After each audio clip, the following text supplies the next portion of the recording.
Welcome to this week's episode of Moving Forward Talk with Diana. This week we have Mrs. Anne Marie Gail Williams joining me from Turks and Caicos. Mrs. Williams, it's a pleasure to have you. Thank you, Dr. Clark. It's a pleasure for me to be here as well, and I really enjoy watching your program moving forward. Okay, for those of you who don't know, Mrs. Williams is no stranger to me. We went to the same school in Jamaica, all age school. We grew up not too far apart in proximity from each other. I would spend summers at her house, weekends, and we grew up like sisters, not really friends. We grew up like sisters. And so for her to join me on this platform, it is really very much, I'm emotional about it because that shows me that she supports what I'm doing. She's joining me into motivating others, whoever we can motivate to continue to move forward regardless of what's going on. And it's just a pleasure to know when your own supports you. So, Mrs. Williams, please share a short background of yourself.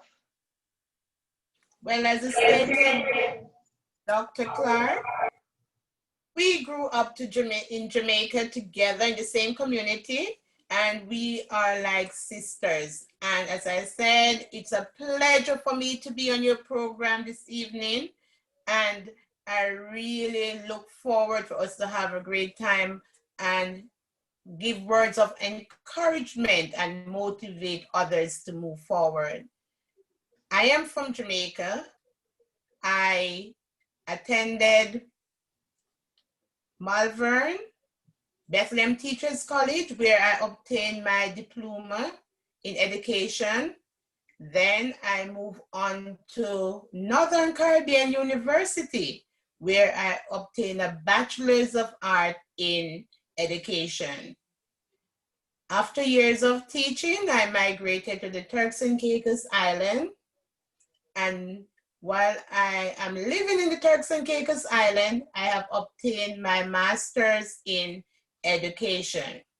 Well, on my personal side, I am married. I have 3 children. They are fun to be around. And I love family and I really support families. So it is really great for me to be here. And teaching is a passion, as is stated for me. That's something I love and I enjoy doing. Yes, ma'am. Awesome. And I know your students enjoy having you as their teacher as well.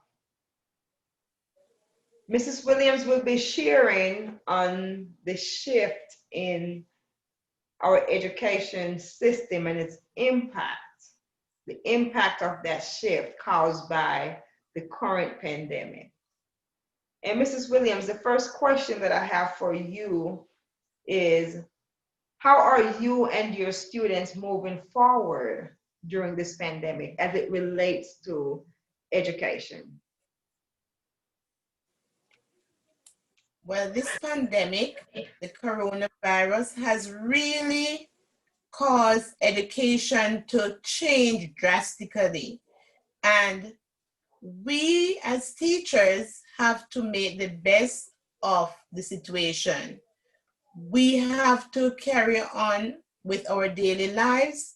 We have to provide education for the children, and we just have to rise above the challenges that we are now facing because of COVID-19. And to help my students move forward, what I do, I allow them to become oriented.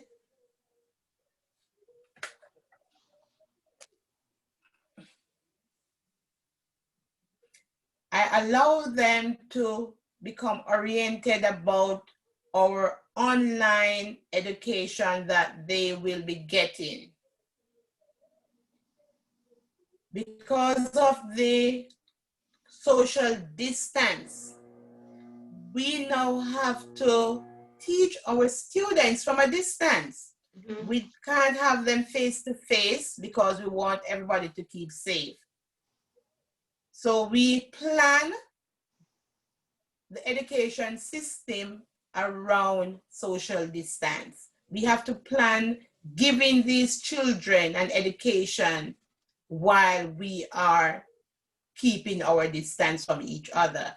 And for my class, what I use to deliver instruction presently, I'm using Microsoft Teams.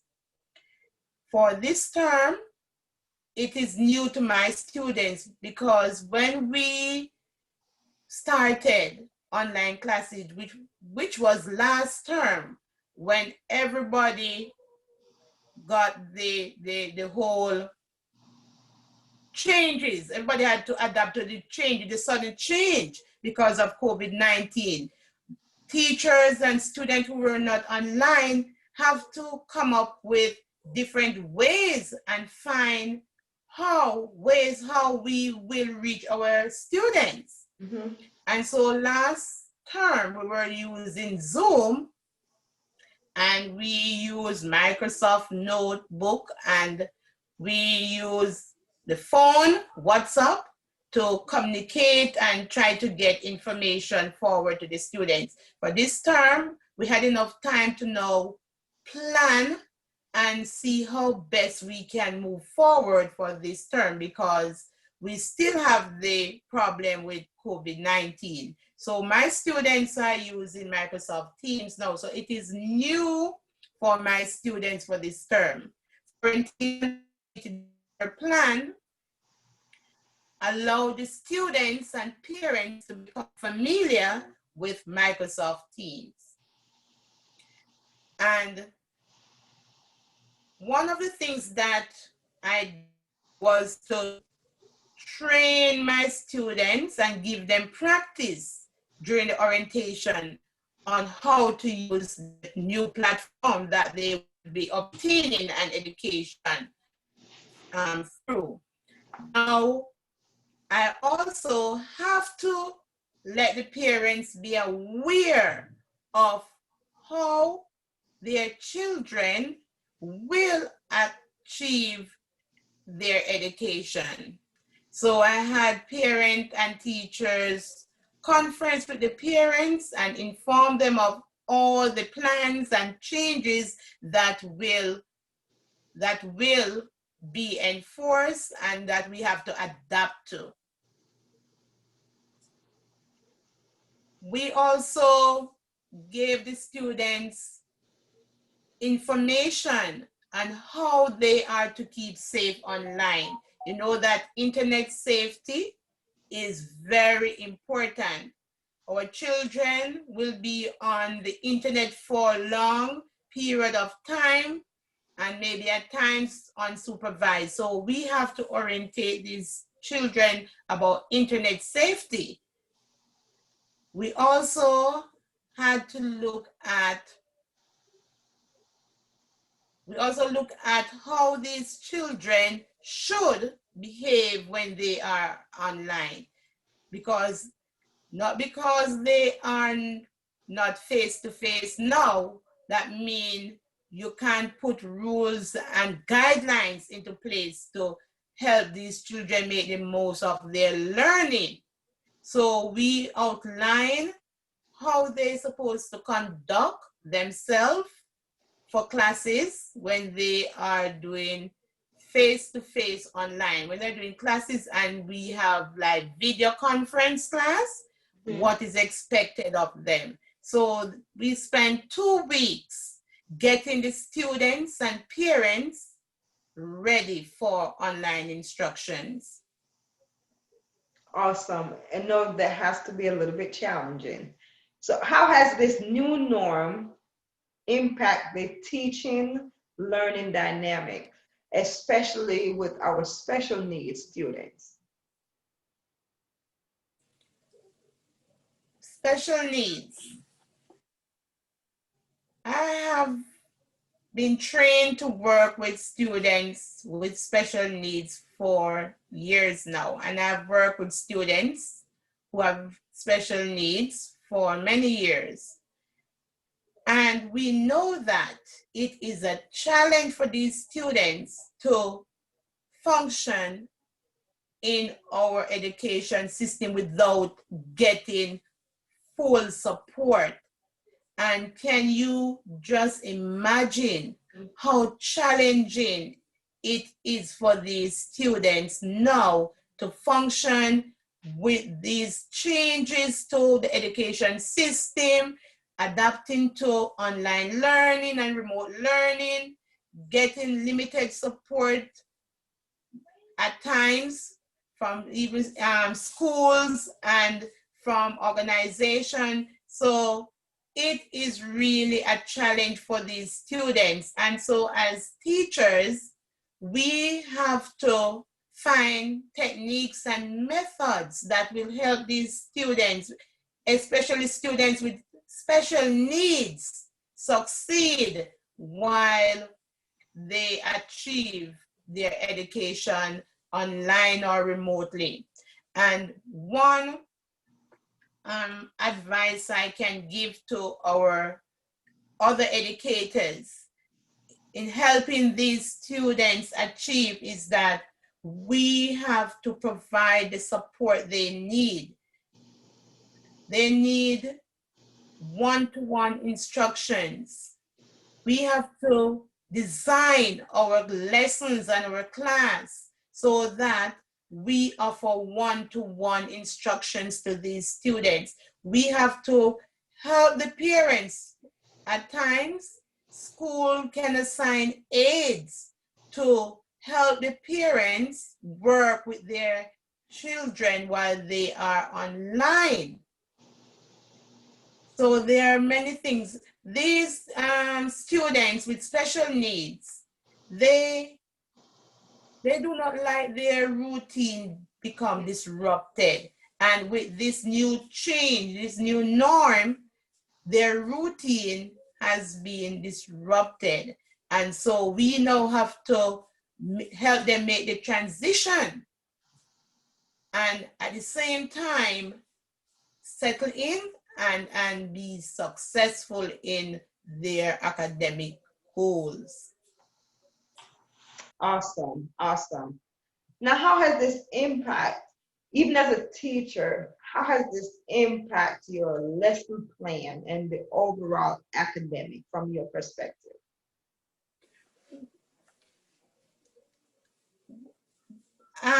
Online and face-to-face, you have to make adjustment. You have to make adjustment to how you will deliver your lessons. The same way, and we do things when we're doing face-to-face, we have to make changes to our method, our techniques, our strategies that we use. It is recommended that children do not spend a long time on their devices or on the internet, because we know the health implications that can cause. So my recommendation would be, and for me, you try to cut down on the time, the duration of your lessons. Try to make the lesson very interesting, not too lengthy, very interesting. Make sure if you cannot do a face-to-face class with the child, make sure the child has some video presentation to look at, because in our class, children have different needs and they learn in different ways. So we have to try to appeal, we have to plan so that we can reach the different needs and interests of all students. And so in preparing our activities ahead of time, preparing our platforms ahead of time, we are able to achieve more when we do our online class and we deliver to our students. So preparing ahead of time, make sure you keep the lessons not short. You do not let the lesson become lengthy and boring, and so the kids lose interest. At the same time, you do not let it become overwhelming for the students by giving them a lot of work that they become fatigued and tired from sitting at that device very long. So we have to really timetabling and managing our schedule and making the activity interesting is one way we can really implement these things in our lesson plan, and so we can pass on knowledge to our children without it being overbearing for them. Awesome. And as you said that, even us as adults who have studied online or who have taken, participated in distant learning, even for us sitting at the computer, we lose our attention span. I don't know about anybody else, but if I'm doing an assignment or if I'm doing research, I have to take a few minutes in between as to not become overwhelmed with the information. So I can just imagine our young kids sitting there and having to focus. And even in the classroom, the attention span is like 5, 10 minutes and they're off in Wonderland. Yeah, yes, Dr. Diana. And one thing that I want to touch on is that while we achieve higher education, when we try to get our education through online delivery, if we observe that these online colleges and universities, when they offer their programs, they offer them in modules or 2 weeks or 6 week modules, or the course will run for 2 weeks, 6 weeks, or 12 weeks. It is advised. I have done online studies. When I was doing my master's in education, I did with Walden and I did it online. And I know that you have also done online studies. And it is advised that students should not do more than, say, more than 3 courses at a time, because it can be overbearing. One course, and then you transition. When you finish, you move on to another course. It's not recommended for students or who are doing online studies to be doing 6, 7 subjects at a time. Well, in our primary system and even high school system, primary, same elementary system, students are exposed to 5, 6 subjects for the day. And you can just imagine the workload that these students have at the end of the day to accomplish. I think that's a lot for these children. We have to really examine those who were ahead of us in giving education using online platforms, and model of their principles, model some of the strategies that they use, their policies, and we have to reform that way.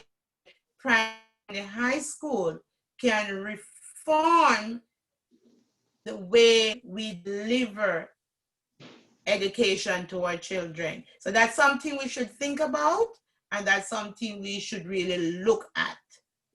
Excellent. And with this is worldwide, and I am looking at even some of the less developed areas in some country. And let me talk about especially my hometown in Jamaica, there's no access to Wi-Fi. And of course, we do know that they can buy their plans and put it onto their laptops or whatever, but some parents can't even afford to buy a laptop or a Chromebook. Now, we're what does education look like for those students who really have no access to Wi-Fi? Parents cannot afford the technology they need. What does education look like for them? Well, for these students, education, they're at a great disadvantage when it comes on to education. And we have to now examine how we can meet the needs of these students, because what is happening or what will happen, these students will be left behind. And we do not want that for our students. And so we have to really examine, make individual assessment, what we can do, what I can do as a person, what I can do as a neighbor, what I can do as a friend. The government also have to really examine what they can do to help rectify this situation. It takes individual, it takes the government, and it takes private sectors and charitable organizations to come in and really find ways to see how we can get these areas internet service and get these students to access their lessons using their devices and using the internet. So we do not want these students to be left behind. So we have to really, really examine ourselves and see what can be done. As teachers, we have to, and educators and policymakers, we have to really now come forth and put a plan what can be done to help these children, because the pandemic is here for a lengthy time. And so even after the pandemic, we are in the technology era, and we have to find ways to get these communities that don't have certain internet access, parents do not have, cannot afford devices for their children. We have to get these communities and get these families on board with the new changes. Yes, it's definitely going to take a collaborative team. And Mrs. Williams, your camera is off. So if you touch your camera for me. Yes, because I was thinking the other day, I was having a conversation with a friend of mine, and she was saying she don't understand why kids in Jamaica are going to be going back to school. And I'm saying they need their education, and not all the communities in Jamaica has the access to the Wi-Fi, and not all the parents really can afford the computers, laptops, whatever. And I don't know the government in Jamaica. I don't know if they can supply each student with a laptop, because you're looking at, even if each student was, we have a parent who may have 5 kids in school, there he needs 5 laptops. And even if you say, okay, they can share, it's still going to be a barrier, because even if they do shifts, and I was thinking about they could probably do shifts where some students attend as usual 8 to 4, and some attend 2 to 6, or however the schedule could be. But there are times when they have homework assignment. Each person will still need their own, probably laptops. And I have to say this, I read in the newspaper, and I referred to this before, where teachers in Jamaica before, when the pandemic first came around and the schools were closed and students were supposed to receive their work via WhatsApp, and the students who had no internet, teachers were in the community making copies of the assignment and going door to door. You had some who were walking, you had some who were riding their bikes, going door to door to deliver assignments and to pick them up, which, you know, they need to be applauded because they had a passion for those students. And as a parent, as an advocate for education, I really do have a concern for that population. Yes, the teachers should be commended.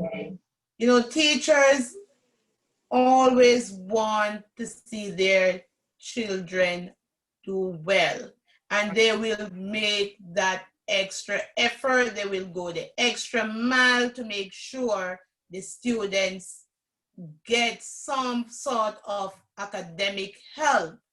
And so these teachers really did a great job, and they can do so much and no more. No more. And yes, they did a wonderful job, but how effective will that be long term? They're doing their best to provide some form of education to the students, but how effective will that be on a long-term basis? Because it's hard for the teacher to really give feedback right in reasonable time, get the students to get the work done. At times, maybe the children don't even look at the activity. Sometimes an elder brother, sister in the home may just do it and just pass it along to the teacher. So yes, the teachers did a great job, but they need help. They need the support now to make what they are doing more feasible, and so it can be more effective. As I said, you can do so much and no more. Absolutely. Now, what are some encouraging words that you would leave for parents, teachers, and students who are now adjusting to this new norm? Okay, well, for parents, your involvement, whether face-to-face classroom, online, whatever method education is being delivered to your child, your support is vital for your child to succeed. Parents have to make sure they provide the necessary resources these children need. I know it can be hard for many parents, but if you are in a position to get the resources for your child, do not neglect that responsibility. Get the devices. Make sure the learning environment in the home is conducive. Try to make your child comfortable at home. Some homes I know have limited space, and so parents have to make use of what they can afford. Right. So you have to try to find a little area in the house. Sometimes you can purchase a decks, a small decks, and put it at a section. Try to find the quietest part of your home for your child to sit there and get his or her work done with little distraction. Parents, some parents are busy working and trying to make, well, as we say back home, make ends meet, right? Right. Trying to make ends meet. And so, yes, we want to provide financially for our family to make sure their basic needs are met. but their academic needs need to be met as well. And so parents, you need to find the time to dialogue with the teachers, attend parent conference, find out what is going on in the school that you're attending, to find out what's going on with your child education. Try to stop the changes that are taking place in education. Try to be knowledgeable of what is happening around you. The only way you can do that is by communicating with your school, with your child's teacher. Parents also need to ensure that they communicate with their children. Find time to monitor your child. Online learning requires the child working from home, and if you're at home, parents, find time to monitor your child, dialogue with your child, try to make sure you find out what is going on in your child's life, what is going on with your child's education. Check your child's work, because children can become distracted while working online. Mm-hmm. And so, you know, we have social media, and they have games and all sorts of things that can really take up these children's mind and time when they are supposed to be engaged in their learning activities. So parents, if you do not take the time out to find out what is going on, although you are providing the internet service and the devices for your child is getting left behind. Right. Your child can get left behind because your child is busy doing something else when he or she is supposed to be in school online. Again, one other advice I can give to our students is that you need to obtain an education. That's part of your responsibility. Mm-hmm. Yes, it is a responsibility of the parents and the teacher, but that's part of your responsibility. So you have to make sure you do what is required of you. Whatever the teacher gives you to do, whatever activity, spend time and get it done. If you need help, ask for help. Do not be afraid to ask for help, whether at school or at home. Communicate. Let the teacher know that whatever word that was posted you do not understand. Ask for help at all times, and always try to be dedicated to your work. Have that discipline to get your work done, and try not to be too distracted while using the computer and go off to do different activities online when you're supposed to be doing your schoolwork. Now, students spend a lot of time on their devices because of online learning and for socialization, for entertainment. They spend a lot of time on their devices. And my advice to parents, or recommendation to parents, is that parents, please put in a no device time for your child. You have to implement that no device time for your child, whether it will be an hour or 2 hours. let the child become engaged in other activities. The child can exercise during that time. Exercise is good. If they have pets, they can feed their pets, take their pets for a walk. The child can even take a nap. So it is very important for parents to ensure that the child is not engaged in online activities all the time, because you have kids who do not sleep in the night.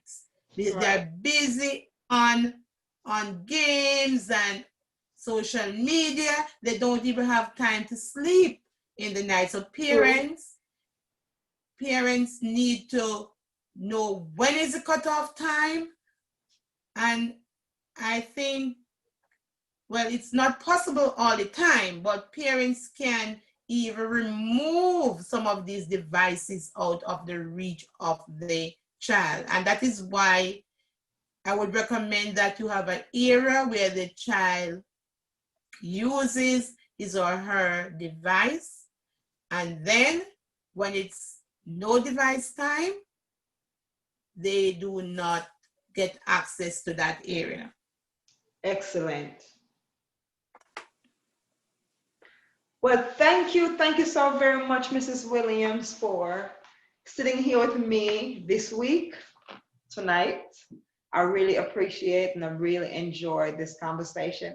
And I hope that our parents, our teachers, and our students who will see this video will learn something, or even another technique, because, you know, as teachers, everybody uses their own techniques. And by you sharing yours, maybe another teacher will say, oh, I need to implement this, or I need to implement that.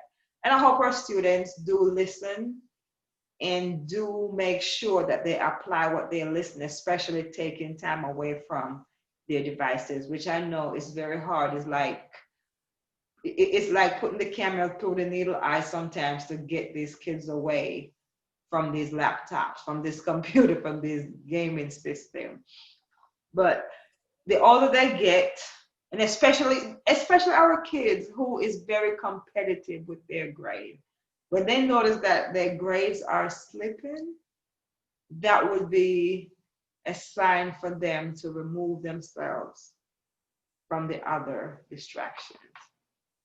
So, what's on the moving forward for you personally? We know you have already acquired your master's, and I'm pretty sure by now you are enrolled in the PhD program.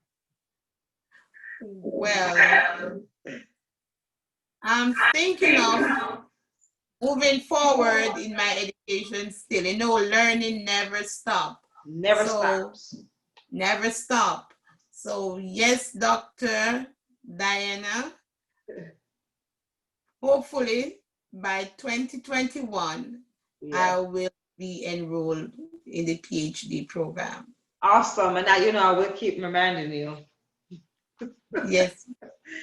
So until next week, this has been Moving Forward Talk with Diana. And I want to take this opportunity to thank all our viewers, thank all our guests, and all our supporters. Thank you very much.